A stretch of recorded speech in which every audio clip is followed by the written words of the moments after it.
अस्सलाम वालेकुम सारे दोस्तों और सत श्री अकाल नमस्कार। जिस तरह मैं सुबह एक वीडियो शेयर लाइव करना कर चुका हूँ कि लाहौर के बारिश तकरीबन रात तो वक्त पैना शुरू है और बारिश कोई हल्की नहीं है, शदीद किस्म की बारिश होती है। अगर कोई 1 घंटा बारिश नहीं हो रही तो दूसरा घंटा बारिश लाजमी होएगी। तो एक सिलसिला बारिश का जोड़ा है ये शुरू है और मैं इस टाइम खड़ा हाँ आसिफ ब्लॉक अल्लामा इकबाल टाउन लाहौर और मेरी लोकेशन ये है कि मैं मून मार्केट के करीब खड़ा और ये जो तुम देख रहे हो ये वीडियो है मेन बुलेवार्ड अल्लामा इकबाल टाउन को। और इस टाइम तारिक जटाला साहब मौसम इंजॉय कर रहे हैं, मेरे नाल ही है।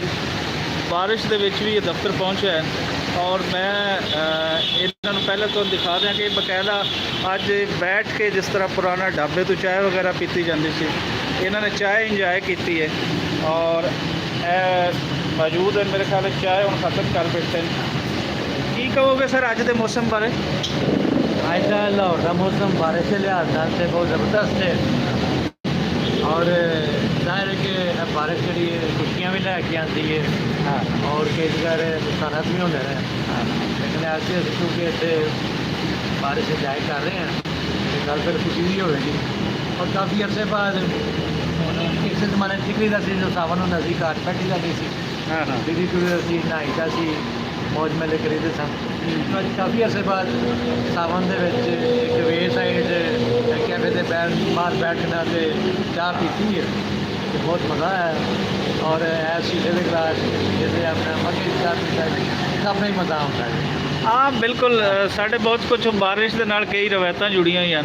मिसाल के तौर पर पिंडा थावां दे विच मैनूं याद है कि जदों कोई बारिश होनी तो ख्वाहिश ये करनी कि कुछ सानू मिठी चीज़ बना के दिओ, तिकड़े कट के दिओ पकौड़े वगैरह और फिर उहदे नाल ने पकौड़ा बाद च आंदा है। मैं बचपन दे विच ये है कि जदों भी कोई होना कोई मिठी चीज़ शायद दोस्तों नूं याद होए उन्हां दा बचपन तो उन्होंने दिनों के विच तिकड़े टाइप एक चीज़ बनाई जाती मिठी।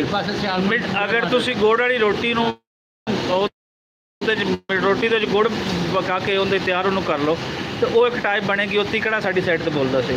और पकौड़िया का फैशन ये बेशक शहरों पहले होएगा लेकिन पिंडों भी बड़ी देर बाद पहुँचा।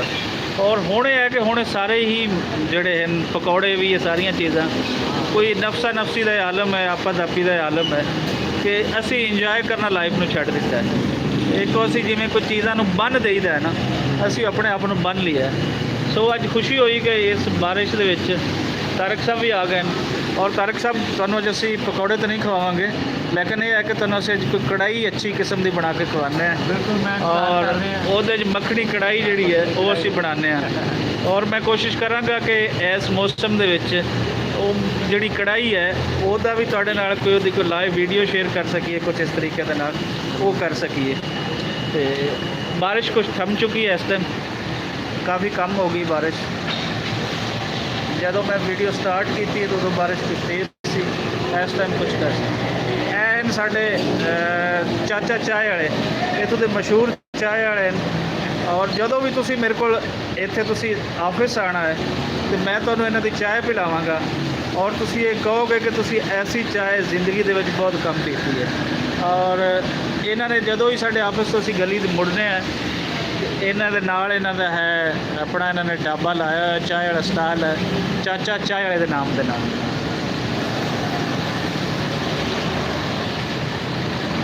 यह है लाइफ जो बारिश के विच भी इत्थों एक ट्रैफिक का है वो नहीं रुक रही, चली जा रही है। तेज़ जिंदगी है, शहरों की जिंदगी काफ़ी तेज़ होती है और एक मसरूफ जिंदगी है। पिंडा थावां की निस्बत पिंडा थावां दे विच मुशक्कत है लेकिन वो पिंडा थावां दे विच इंजॉयमेंट कुछ तो ज़्यादा मिल जाती है।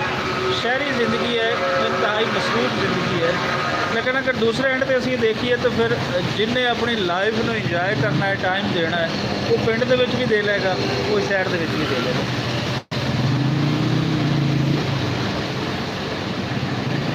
शुक्रिया अजीम अख्तर साहब, ਤੁਹਾਡੀ ਮੁਹੱਬਤ।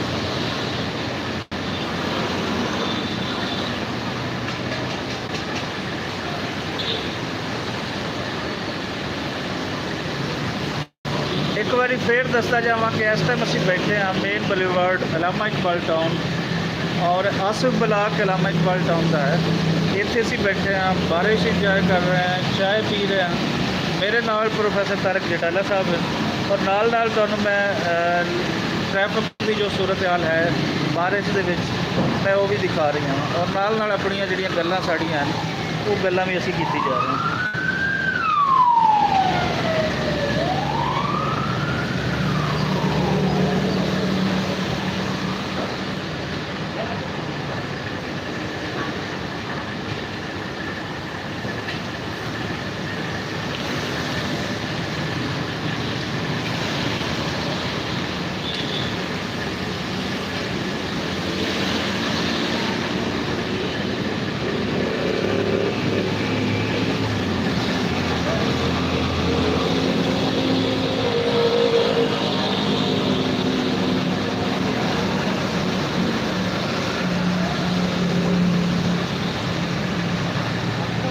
इस दफ़ा कोई सावन सानू सावन की शक्ल दे विच ही मिलिया है, लेकिन दूसरे एंड ते भी है कि बारिशां सिर्फ लाहौर के आसे पासे हो रही हैं या शमाली इलाका जात दे विच हो रही हैं। पिंड मेरी सवेरे भी गल हो रही है यार, मैं उत्थे पूछा है कि इत्थे बारिशां हो रही हैं, तो उत्थे जितनियां भी लाहौर पिछले कुछ 4-5 दिन तो बारिशां शुरू हुई, इत्थे कोई बारिश नहीं हो रही। मतलब पिंड मेरे बहावल नगर साइड से मिंसाबाद साइड से उत्थे जो बारिशों का सिलसिला शुरू नहीं होया। सिर्फ लाहौर और शमाली इलाका जात और इस तो अगे अगे अपर पंजाब इन एरियाज़ के बारिशें हो रही है। मुल्तान के एक दोस्त नाल गल हो रही सवेरे ही हो रही थी, मुल्तान का दोस्त भी दस रही है कि मुल्तान भी कोई बारिश नहीं हुई और अल्लाह करे कि इतने मुल्तान के कोई बारिशें जिहड़ियां ने उनका सिलसिला भी शुरू हो जाए।